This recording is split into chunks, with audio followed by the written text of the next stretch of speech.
Virtual Grooming. My name is Jack, your host, and today I'm bringing you episode 9 of Timeless Tuesday. Once again, thank you all so much for your support on the previous episode and even the episodes before it. I really do appreciate you guys who are enjoying the series and enjoying watching it as much as I am recording it. Today, we are going to be using this. I'll tell you what. Michael, can you give me a hand? De vergulde handscheerstaaf. The gilded hand. De vergulde handscheerstaaf. Okay, thanks for that. So this is exactly what we're using today.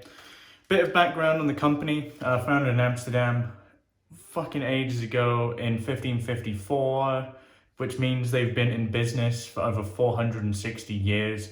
As far as I'm concerned, that's by far the oldest known soap maker. A really interesting fact about this company is they are the first registered brand in the whole of the Netherlands, which is really, really cool. Let's get talking on the packaging then. So this is pretty old as far as I'm aware. So this was bought for €2.85.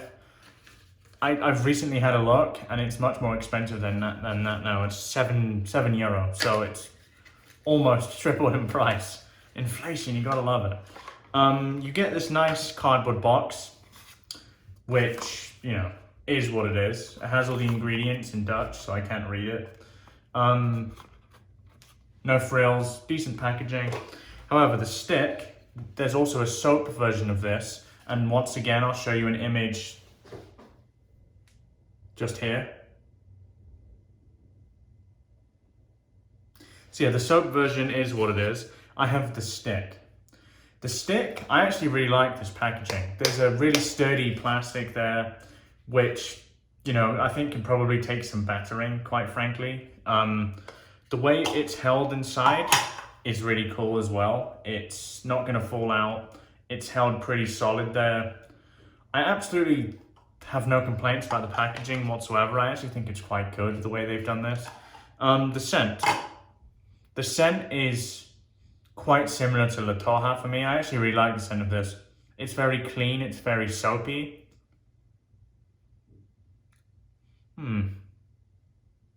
There's something quite washing detergent-y about it, to my nose. I like it, it's pretty nice. As far as the kind of like quantity goes, this is 75 grams, when I believe Toja, which I keep here as a comparison, is 50 grams. You get 25 grams more soap, so you get, you know, 50% more, basically. We're going to be using this today. I'm curious to see what the performance is like. As far as the ingredients goes, I can't read most of them. Actually, they have ingredients in English here. Sodium stearate, potassium stearate, sodium cocoate, potassium cocoate, Aqua, Kaolin, which is clay, Glycerin, parfum, sodium chloride, Benzyl, Salicylate, and then loads of things that I can't read and I'm not even going to try. Check out the description below for the ingredients list, my scent perception, and the write-up, which I always put quite a bit of effort into. So let's get the face wet. Our brush today is going to be the Timeless Simpson's Chubby 2 Super Badger. So that's what we're going to be lathering with. And our razor is going to be all reliable to me. Stainless steel Christopher Bradley with the SBC plate and a 17th use Wizamet super stainless. So let's get the face wet. We'll get to lathering this soap. So this soap is very old, very, very old. As far as when it was founded, I don't know if this is the kind of like formula they've had all this time. It's probably changed quite a bit over time, but the fact that this company has been around for so long is actually really cool to me. I'd also like to thank Michael Friedberg for sending this to me. You can go back and watch some of his videos he did on this, and they're very good. Something I can immediately tell you, like comparing to one of them, it seems to apply much easier than something like Arco, which I actually thought was quite rough in the application process. This is really easy. It's just rubbing off on the whiskers. Let's get the tip of this a bit wet. There we go. I've actually come to pretty enjoy the shaving stick. It was never a medium I was particularly bothered with before. But I've actually come to like them quite a bit. Okay, so let's get to lathering. What would surprise me here is if it was difficult to lather. It's been around for so long, I just expect it to work. We've kind of rinsed, or at least emptied as much of the brush as we can, so yep, just as I thought, it just lathers.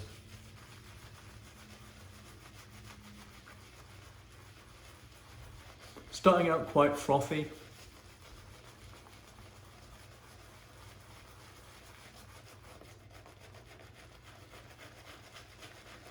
Kind of as you would expect. It's not bad though.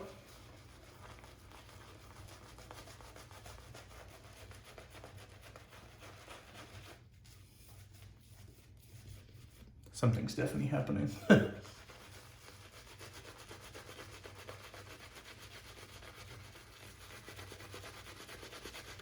Very airy at the moment. Scent is very nice.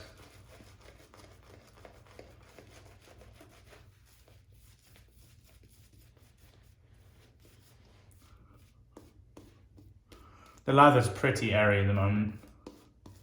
So we're going to start adding some water in a minute and hopefully it starts to build in density.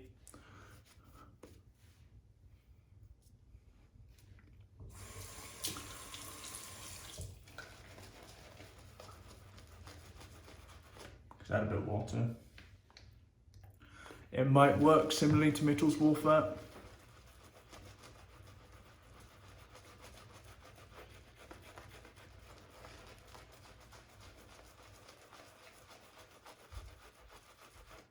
I found Mitchell's wool fat needs water, like a lot of water, to gain any density. If you don't give it the water, it starts quite airy. I mean, also remember how old this soap is. Not the actual stick I have, I can't imagine it's that old, but this is a very old formula, I imagine. It's improving. At the moment, it's lathering quite a lot like Mitchell's wool fat.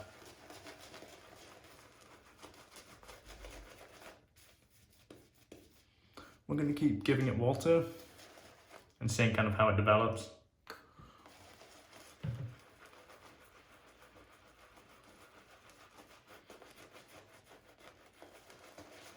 I actually really like this scent.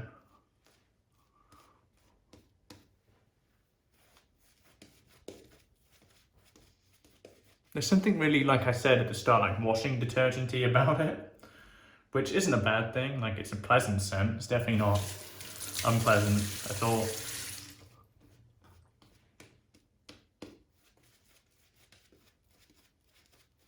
So this lather isn't bad. I would say it's a bit airy for my tastes. That is kind of what it is. It's not the heaviest lather, it's very light, which isn't a bad thing particularly, but not quite aligning with my preferences. I like something with a bit more density.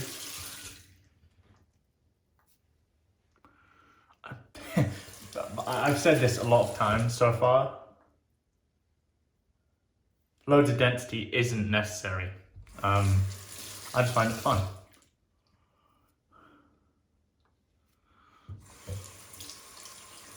So we're just going to paint that on, and we're just going to go to town. I think this is kind of as far as I can take this without completely breaking it, so that'll do.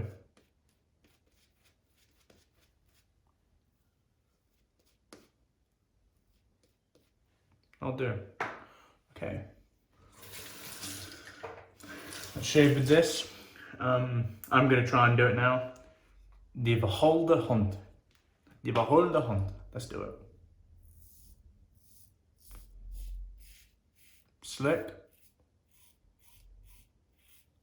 Kind of as you would expect.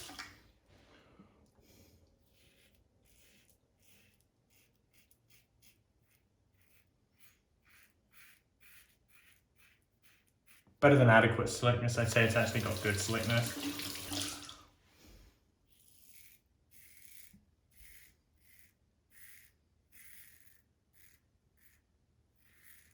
Very nice. Have you guys used this before? If so, what do you think?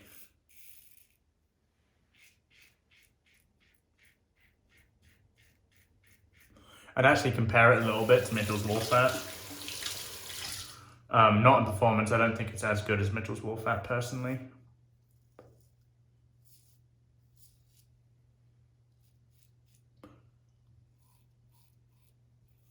For me, Mitchell's Wolfat seems really high quality.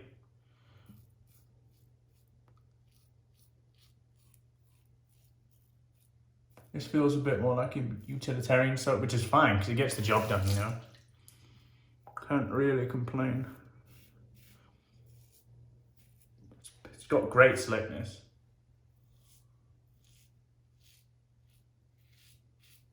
That'll do. Good first pass. No problems at all really with the performance of this. How would I compare this to the others? Feels pretty similar actually. It doesn't, I don't notice a big gulf performance from one of the sticks to the other. Aside from, I mean, I thought Aqua was the slickest, frankly, which is quite funny. This is the lather for me. Isn't quite as dense, but you don't need like a really dense lather. If you just want a soap that whips up quickly, and we'll kind of just leave this slick surface on your face, this is definitely a good one.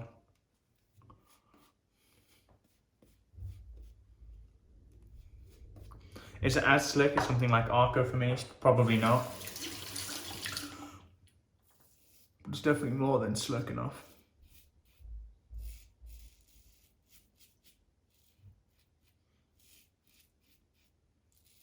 It's actually really impressive because of how old this thing is.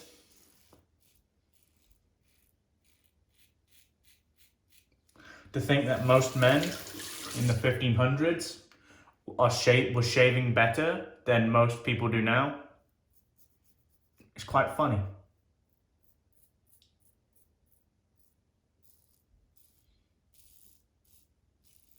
Men in the Netherlands, anyway.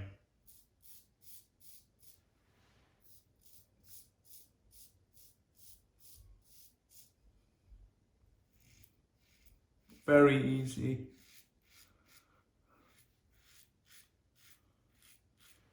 So, here's the thing.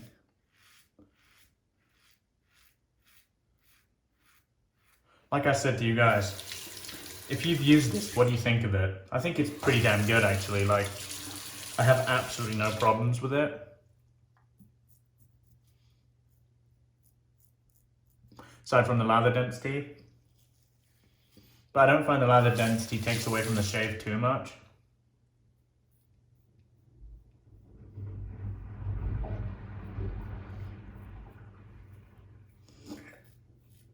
Kind of like my experience with Aqua.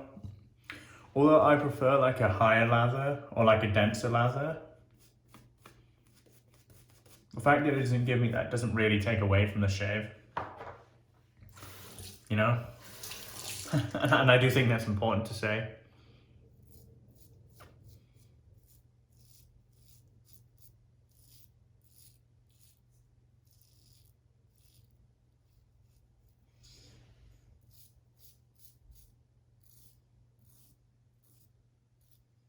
It's actually a really decent soap. No, zero complaints. Really easy, shave done really quick. Let's get this out. So something I think immediately, it can't handle loads of water. And that just is what it is, you know. So I think to use this, you have to be quite mindful of how much water you're adding. Don't add as much as me. In fact, I think I dialed it in pretty much, but I don't think you're gonna get like a big impressive lather from this. That's kind of not the point of the product. The point of the product is just to create a lather and get to shaving quickly. And that's kind of what I did. I could quickly tell that even if I try to push this as far as I can, it's not really gonna make a difference. So let me kind of wash my face off, clean up the gear, and I'll be back for the final thoughts on the post-shave. I'll see you soon. Hey guys, it's post-shave time. So for the post-shave, again, it's pretty drying. I'm not gonna deny that. Not more drying than the rest of the stuff, but still noticeably drying. So what we're gonna do is we're just gonna apply a balm here. And of course that balm is gonna be the Zingari Aftershave balm. Just the standard. I don't need to use Sago for my skin. Just a couple squirts of the standard will do exactly what you need.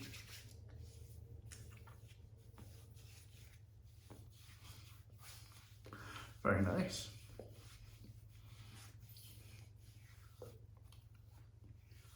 So let's talk a bit about the product then. So overall, the performance was good. I had no complaints really. When I was shaving, I didn't feel like I needed for more slickness. What I would say is the residual slickness from this is good. It's not spectacular. I'd be quite mindful of pressure when using residual slickness to shave. Overall, like I have no heat, I have no irritation, so the soap did exactly what it was supposed to do and give me a shave. It was definitely slick, like the general slickness of the soap was good, so I have absolutely no complaints about that. The format in itself, kind of like how it's done, is, I think it's pretty damn good, especially if you're going to be traveling with this. It fits into a dock kit. The only thing I'd be concerned about is if this pops off and then you've just got some kind of like loose soap. So maybe if you found a way to keep it shut, that's kind of what I would recommend. Overall, this is a good product. Would I recommend it over something like La Toja or Palmolive? I'm not sure about that, just because of price. You do get more of it. I like the smaller form factor of something like La Toja, you know? It is smaller in the sense that it's not quite as wide. The soaps perform very similarly to me. I think La Toja makes a better lather, but the performance of that lather is quite similar. So bear that in mind. It gets a thumb up from me though. I have absolutely no complaints about the performance of that soap. It definitely is well more than good enough to get the job done. Other stuff we used. We used the Karve Christopher Bradley with the stainless steel. This is the SBC plate. I really love this razor. It's all reliable for me. If I ever need to go back to basics and use a razor consistently, that's the thing I'm always going to choose. Our brush was the Simpson's Chubby 2 Super Badger. Again, something that's stood the test of time. Old brush, works very, very well. I hope you guys have enjoyed the episode today. I'm probably not going to go back to a shaving stick next week. I'm probably going to start mixing it up again. Who knows? In fact, what do you want to see me use over the space of the next few episodes? I have some creams on standby I think I'm going to start using. Saying that, this specific stick I used today was considerably better than Spick or Spike, I think. Spike. Some of you guys told me in the comments how to pronounce it. Spike, I think, is the correct pronunciation. Again, forgive me if I'm wrong. Hope you guys enjoyed the video today. Smash a like if you liked the video. Hit the down thumb if you didn't like it, and tell me why. I'm sure we can chat about it. Apart from that, my name is Jack, your host from the Virtual Groom Room. Wherever you are in the world, have a wonderful day, and goodbye for now.